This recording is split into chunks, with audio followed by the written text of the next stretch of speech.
punya kualiti. Bang, Assalamualaikum bang. Waalaikumsalam. Bang, Mama ada sizzling bang Ya betul. Masya Allah. Sizzling apa dah?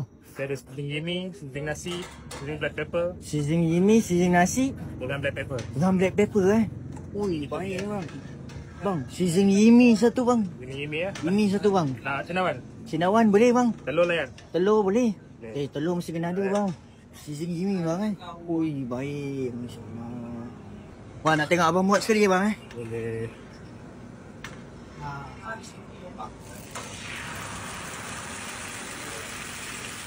Telur tekak Jepun. Sawi Jepun Ya betul. Masya Allah telur dia. Baik bang, Masya Allah.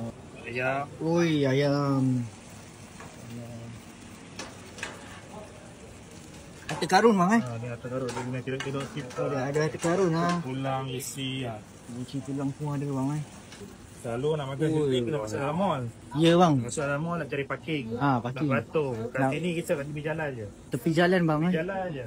tepi jalan kat Mamak Makan. pun ada sizzling bang Ha. Masya Allah, tak payah masuk mall lah Ayam semua. Baik ni bang. Yes je. Restoran Sultan Alam Damai. Restoran Sultan Alam Damai bang Buka hari-hari ya bang. Kita buka setiap hari kecuali hari Isnin. Hari Setiap Isnin hari- tutup. Setiap hari kecuali hari Senin bang baik. Dari pukul berapa bang? Buka pukul 5 petang sampai pukul 1 malam. 5 petang sampai 1 malam bang Masya Allah, mana dapat malam-malam sizzling macam ni. Ya Allah.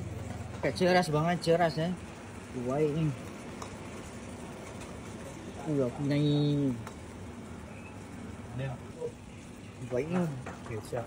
Dah siap Dah siap. Masya Allah, sekejap bang. Baik ni. Masya Allah.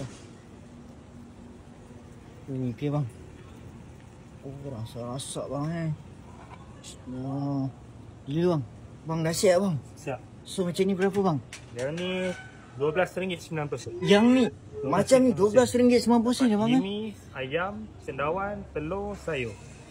Ini ayam cendawan, telur, sayur sekali bang RM12.90 bang Masya Allah. Baik bang. Bang saya makan dulu bang Baik, enjoy. Terima kasih. Bismillah. Ah.